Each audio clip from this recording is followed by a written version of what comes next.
And, of course, the Mohegan Sun 100. It is Loudon race weekend up in New Hampshire, and joining us as he has on the show before, always a pleasure to be joined by Executive Vice President and General Manager of New Hampshire Motor Speedway, the one and only Dave McGrath. Dave, welcome to the show. How are you tonight? Hey, I'm great, Myles. Thanks for having me on. And, boy, I just hear you say those three series out loud, I'm thinking, wow, what a weekend of racing for fans. That's crazy. I am ready to roll, as we always say, and looking forward to the playoffs returning. Looking forward to September racing at Loudon, New Hampshire once again.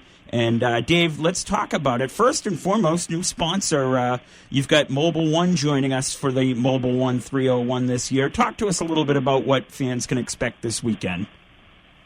Well, I mean, as things are kicking off tonight, Wednesday night, we've got, musical bingo presented by Thor Industries going on at the Groove, and that really starts, Myles, the programming. And then tomorrow night, it's line dancing and movies played in the infield. And then, of course, Friday night, we kick things off with the big dirt duels, the Sig Sauer Academy dirt duels, which will feature three great dirt racing series: Sprint Cars of New England, Granite State Micro Sprints, and then Extreme Dirt Midget Association.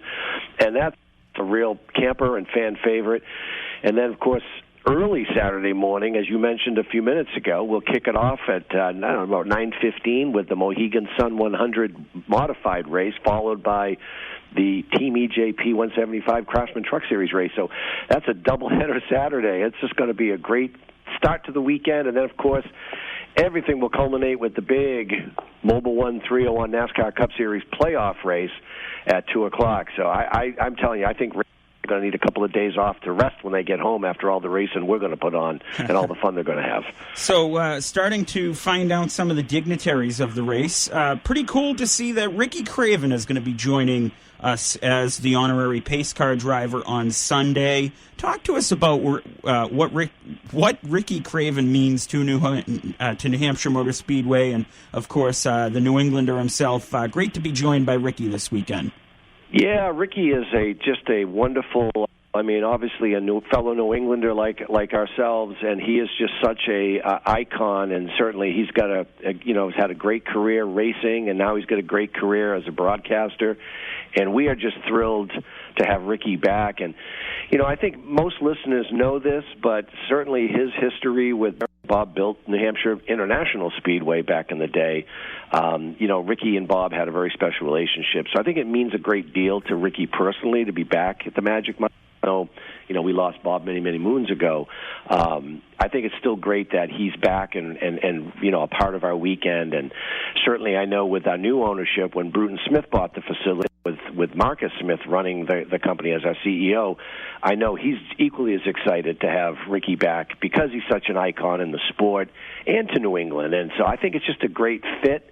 And we're thrilled to be back in the playoffs, and we're thrilled to have Ricky Craven play a big part of that role. Certainly the responsibilities of driving the pace car, I think he'll fit right in. I think he'll be real comfortable going around the old Magic Mile. No question about it. Dave, outside of the racing of this weekend, what are the other amenities and entertainment that the fans can expect to see at the Magic Mile this weekend? Oh, boy. All weekend long we've got just a chock-full fan zone going on. We've got, a kid zone with NASCAR. We've got roof tent. We've got a brand new what we're calling the Magic Mile Happy Hour, which will be Saturday night from 6 to 8, and we'll have Ricky there, and we'll have Kurt Busch. Again, just another great icon in our sport.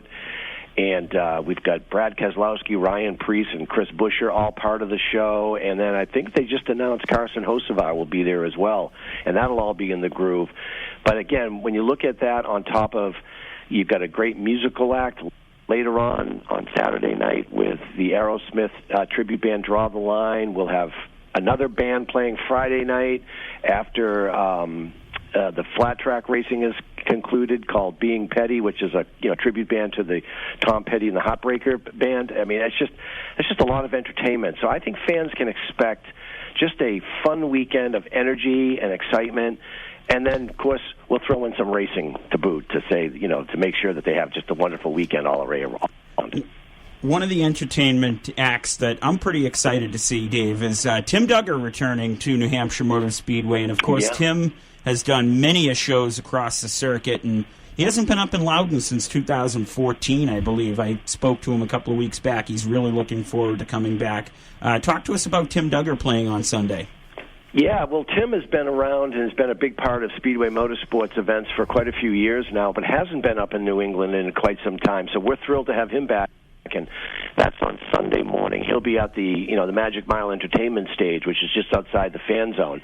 So I think it's really a cool opportunity to have Tim be a part of our weekend. And again, I always like to showcase the beauty of New Hampshire during the fall, and I think that Tim's in for a big treat when he gets up here and just realizes again what he missed and being as part of the New England weekend. It's just going to be an absolute fun event. And again, I think fans are going to get into his music and just to the vibe as you're getting ready to enter the gates and get into the Magic Mile.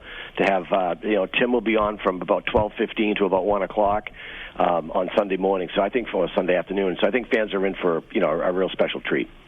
Dave, hi, Jim here. I just wanted to say, first of all, thank you so much. I think one of the great things you do is the customer experience up there. I've been going since 1990, especially since you took over for Bruton, now Marcus Smith. To me, the best value was the fan zone for families when my kids were young. Maybe you can kind of explain to people who might be listening, what are some of the things they can do in the fan zone? Remember, this is all free. It's all part of your ticket. So some of the interactive things that get your kids involved and things like that. And even your mom and dad can be involved. Like, there's so many great things in the fan zone. So maybe you can share what they can maybe, expect this weekend. Sure.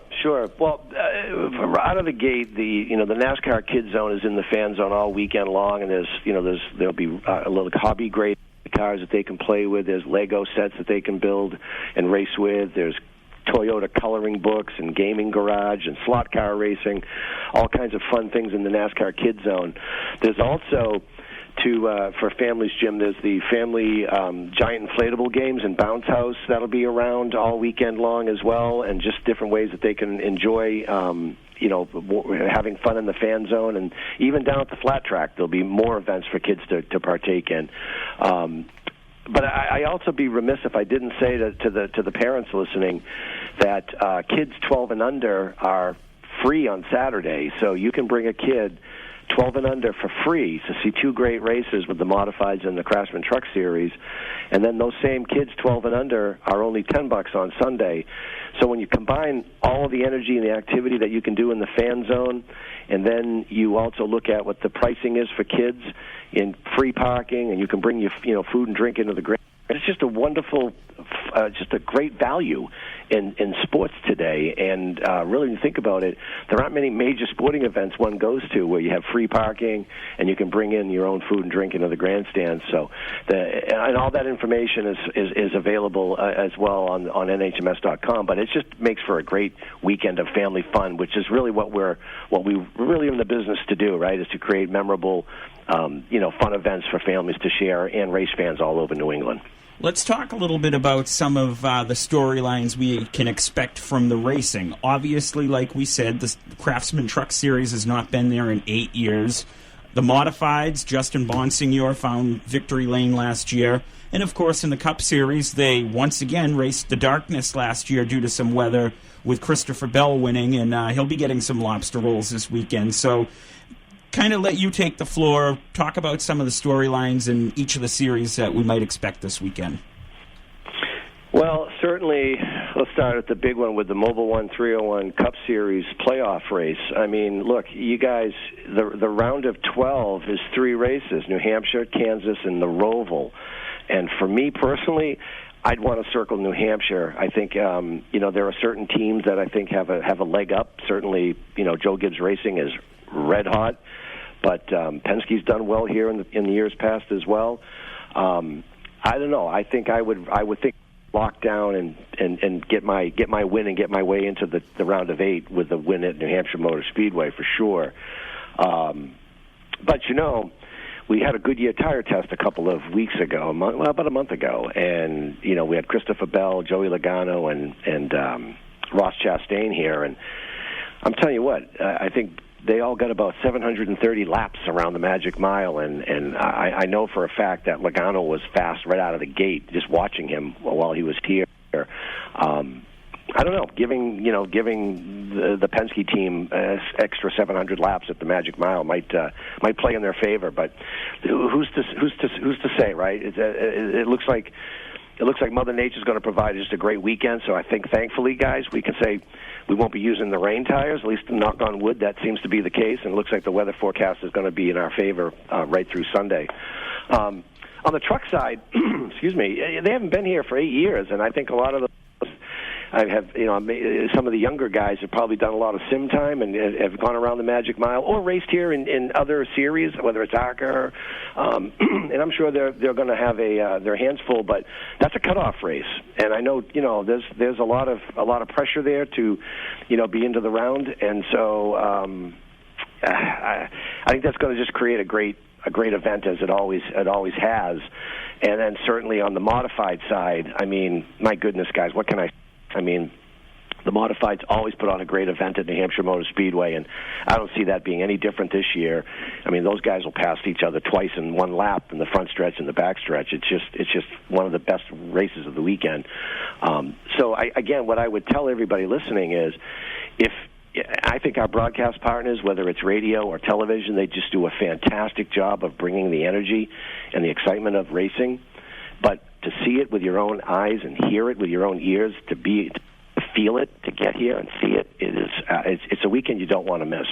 And when you think about, the Boston Metro, we're 90 minutes north, and it's worth the drive, and it's worth actually seeing it with your own eyes and ears, just to experience the pageantry and the magic. And again, you're going to see two great races on Saturday, and you're going to see just a whale of a race with the Mobil 1 301 on Sunday. So I just don't think that you can get a better weekend, and what a way to usher out summer and fall than spending it in the beautiful, Loudon, New Hampshire area and the Granite State and all that is the Magic Mile. A driver always likes... That's my spiel. No worries. A driver always likes to add to their trophy case, but Loudon has a very unique one with the lobster named Loudon. Give a little history, if you have any, and talk to the listeners about Loudon the lobster. Sure. Look, I think we can all agree that the fisheries are an important part of life in New England, from Rhode Island right on up to Maine, and Connecticut as well. And certainly having an iconic trophy like Loudon the Lobster presented in Victory Lane, I just think pays homage to such an important fishery as the lobstering industry. So I think it's really a unique trophy. I think it certainly identifies immediately when anybody sees it, when you hand a driver a 21, 23-pound giant lobster. It's a statement. We work very closely with our friends down the street at Macris's restaurant, steakhouse, and they do a wonderful job of locating that beast and getting it to us every year. And it's just a fun way to celebrate, the uniqueness of winning at New Hampshire Motor Speedway and the uniqueness of the lobstering industry in New England and what it means. And so I just think it fits, and it certainly speaks to us New Englanders as just as a kind of a really cool, unique trophy that I think is one of the top. It's probably outside of the top two trophies in all of NASCAR that I think is the most identifiable for sure. So one thing I've been impressed about this season, Dave, and we had Brandon Hutchinson, who is one of your SMI partners from Atlanta Motor Speedway, on after we got back from Atlanta back in the spring, and he spoke very highly not only of you and New Hampshire Motor Speedway, but of all the work SMI has done. And I'm just overly impressed right now with some of the new things that SMI is doing with the fan interactions at the tracks, and I see that happening this weekend up at New Hampshire Motor Speedway as well. So just a tip of the cap to you on that. And while we're at it, next year, 2026, the schedule has already come out. We're going racing in August, the end of August, and really the last time we raced in August at New Hampshire Motor Speedway was during COVID in 2020. Talk to us a little bit about what fans can expect and look forward to in 2026. Sure. Well, first off, I just have to say, and to Brandon's point, you have to remember, and I want listeners to understand, our North Star as a business is, and this goes back to Bruton Smith, is we work for the fans, right? That at the end of the day, our jobs here at New Hampshire Motor Speedway and certainly at Echo Park Speedway, it's all about making sure that we create memorable events for our fans so they want to come back year in and year out. And I certainly think that fans are in store for that. But to the date for 2026, Myles, I think what fans have to also understand is I think that the flexibility, or what I like to call the fluidness of the schedule in NASCAR, is kind of the new norm.